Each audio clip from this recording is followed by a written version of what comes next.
alweer kom lol daar by jou. Ag nee, Tansella. Jy moet maar oppas vir daardie Willem. Vra 'n bietjie vir Sue van hom.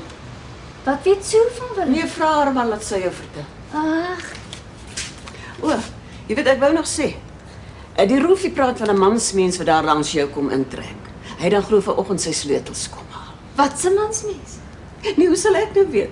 Die Roefie sê net hy het lunchtyd sy sleutels kom haal. O, Dat ietsie in die lug, hè, Snoekie. Bietjie gaan skrop en skuur, hè? ek skrob en skuur vir geen mansmense. Wanneer kom hy, hierdie mansmens? Maar seker maar vanaand as hy al vandag sy sleutels kom haal het.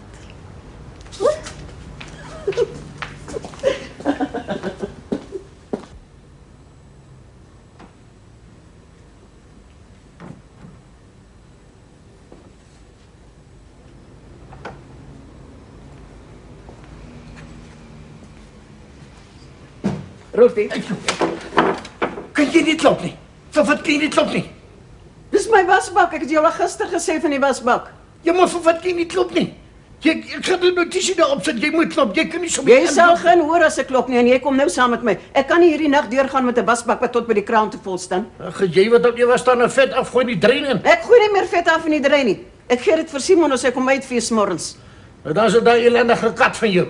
Vir wat jy die ding ook nie kan leer om behoorlik op sy sandbak te sit nie, dit gaan my bo oor. Los jy vir Josephine uit, hoor. Luister hier. As jy daai kontrak van jou slag behoorlik wil deurlees, as jy sien daar staan geskrywe jy mag nie katte aanhou in die plek nie en jy moet ook self sorg vir pype wat verstop is. Ek verklaar vir jou sommer. Nee, maar dis reg. Verklaar my maar. Dan sal ons sien waar kry jy die seep vandaan wat jy hier sit en opkerf.